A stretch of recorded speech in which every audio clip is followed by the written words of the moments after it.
means temporary. Sat means eternal. So the non-eternal is the temporary things, which means material things. And thirst, or desire for material things, is an anartha, or a whole category or class of anarthas.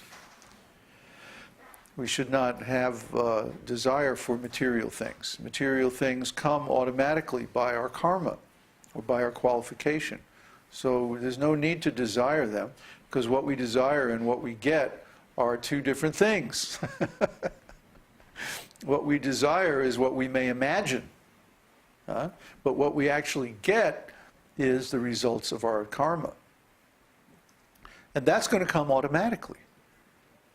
Whether we work or we don't work, we're still going to get the result of our karma.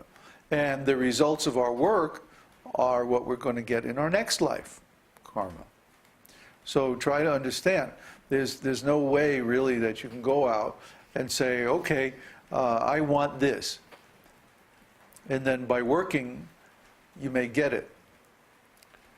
But that's actually illusion. That's not what's really happening. What's really happening is you were supposed to get that thing because of your past karma, for your activities in your previous life. And so you did a little work in this life just to convince yourself that, okay, you can deserve it now. And then so you accepted the manifestation of your karma from the previous life. Meanwhile, you did all this work, and so you created more karma that goes to create your next life. And that's how most people are going from life to life to life. You know, just like a worm on a plant. You ever see those worms?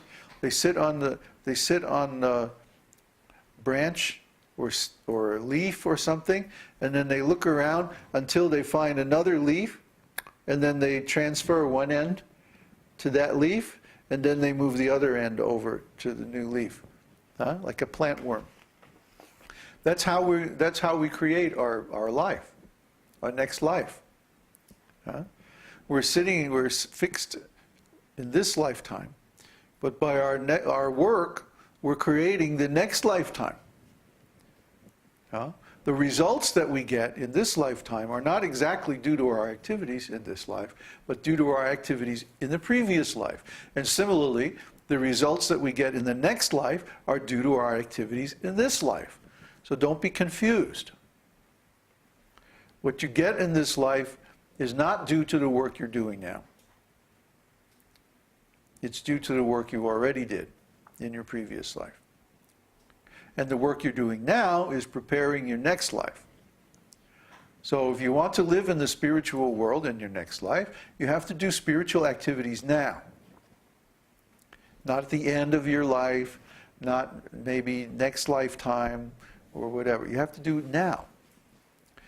And if you do, instead, if you keep asat trishna, if you keep taste or thirst for material things, if you desire material things, well, you may get them.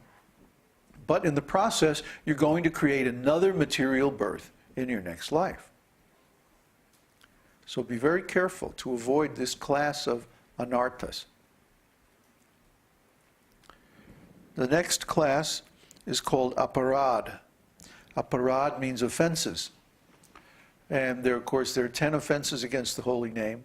But there are also other different offenses in deity worship and offenses to the Vaishnavas, which were discussed in the Nectar of Devotion. Offenses to be avoided, that chapter. I forget the number of the chapter exactly. But offenses are very dangerous, because by offenses we lose our taste for spiritual life. Our intelligence becomes covered over, and we gradually fall back into material activities. Because it's so gradual, sometimes it's hard to notice. Like somebody will be engaged in spiritual life, and they appear to be making some advancement, and then they get to a certain point and they get overconfident, and they make some offense, usually against another devotee. And then because of that, they gradually lose enthusiasm, and gradually they fall down back into material activities. So you sometimes see this. There'll be somebody who is like a big officer in a temple or something like this. But if you look at his day, he maybe goes in the temple in the morning, chants a few rounds, and then the rest of the day is all business. Money, money, money, business, business, politics, politics. What is this? Because of offenses, he has gradually fallen back into materialistic mentality, only in the context of religion, which is very dangerous. Okay? There's a story about this from the Shastra. One time, a big brahmana, like a temple, we would call him a temple president today. He's the master of a temple. He was walking along the path, and there was a dog sleeping in the path. So you know how dogs are. They find a nice warm spot, and then they just lay out, conk out. Dogs sleep anywhere and everywhere. So the brahmana became very angry and kicked the dog out of it. Get out of my way. So the dog said, "Oh, this is very bad. I'm going to take this to Lord Rama." This was in Ayodhya, in Lord Rama's kingdom. So the dog went to the court of Lord Rama and he accused the brahmana of mistreating him. And so, of course, the brahmana was summoned to the court, and he admitted, "Yes, I kicked the dog, and it probably wasn't right, And so then the Lord Rama asked the dog, "Well, what do you think his punishment should be?" And the dog said, "Make him the head priest of such and such temple." And Lord Rama said, "Well, that doesn't seem like a punishment. That seems like a reward." And the dog said, "Oh yeah? Well, in my last life, I was the head of that temple. And because I got puffed up and I made offenses to the devotees, now I'm a dog. Now I'm a dog. So you make him the head of that temple and he'll fall down." Ha ha ha.